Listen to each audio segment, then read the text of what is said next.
Welcome back to my stage for beginners. In this tutorial, I'm going to talk to an important subject in MATLAB, which is function. So function can be two types: anonymous function and file function. The first one, which is I can write my function inside my script file, and the syntax can be if, which is output, equal at, argument list, which is here, the argument can be written here, and then expression.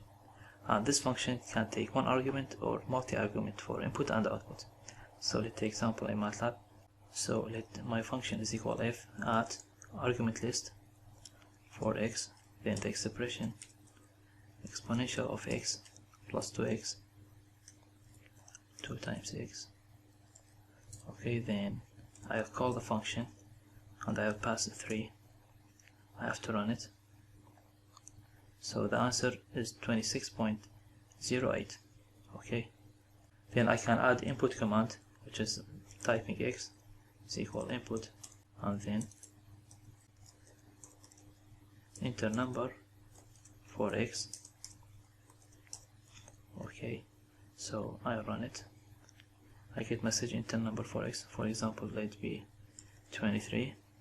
So the answer is very big, 9.74 10 to the power 9. Okay, so also I can add another input, which is y. Then I have to add this argument in expression sqrt square root for y, and here I can add it for y, and here I can make it another input for y. Input enter number for y.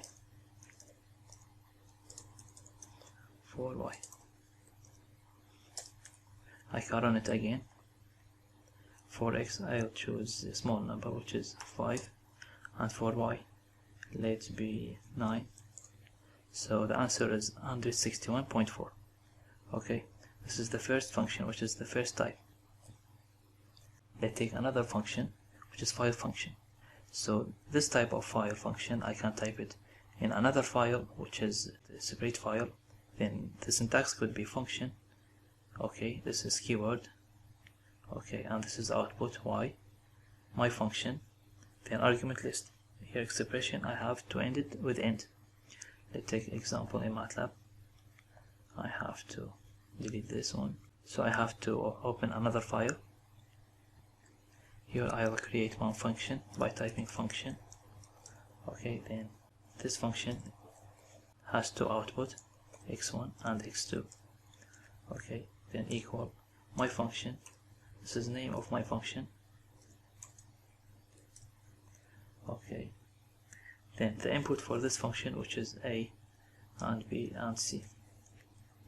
Okay, so the expression for x1 let be minus b plus square root for b square minus 4ac. Okay, then all bracket, then divided by 2 times a. Okay, this for x1 and x2. I can copy it, and here I have to type it negative. Okay, then I have to end with end. So I have to save. Okay, in the same folder I have to retain to main file, and here I'll call the function by typing the whole function, which is x1 and x2 is equal my function. Okay, so here a, b and c. Okay, I'll give it a is equal 2 and b is equal 1 and c is equal b4. Okay, so I have to run it. So I'll see here x1 and x2. Okay, so x1, the real part, minus 1, and imaginary 5i, and x2, which is the same real part and the imaginary, which is minus 5i. Okay, this is all about the function. If you have any question, you can ask. Don't hesitate. Thanks for watching.